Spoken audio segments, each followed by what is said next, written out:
Naam, habari. Mimi ni Gerard Nyangali na leo niko hapa kwa ajili ya kuzungumza na wewe kuhusiana na masuala yanayohusu miliki ubunifu. Kama ambavyo nafahamu, kila inapofika tarehe 26 ya mwezi wa 4, dunia inaadhimisha siku ya miliki ubunifu duniani.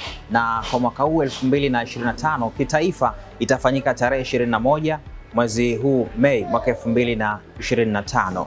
Na kama ambavyo inafahamika kwamba kwa mwaka huu kauli mbiu inahusiana na masuala mbalimbali yanayohusu muziki, na kama ambavyo inasema miliki ubunifu na muziki, sikiliza mdundo wa miliki ubunifu. Kwa lugha ya Kiingereza wakisema IP and music, feel the beat of IP. Siku yenyewe ya tarehe 21 kutakuwa na mengi ambayo yatakuwa yameandaliwa. Kama ambavyo unafahamu, BRELA ndio ofisi kuu ya miliki ubunifu Tanzania, imepewa jukumu la kuhakikisha naandaa siku hii, na siku yenyewe ya tarehe 21 kutakuwa na mengi kuhusiana na masuala yanayohusu muziki. Wasanii mbalimbali watakuwepo kujadili namna ambavyo mabadiliko yamefanyika kwenye tasnia hii ya muziki, lakini pia kutakuwa na waandaaji, lakini mameneja ambao wanasimamia wasanii pia nao watakuwepo kuweza kuangalia ni kwa namna gani muziki umepiga hatua na ubunifu umefanyika kwenye kazi zao ambazo zinafanya.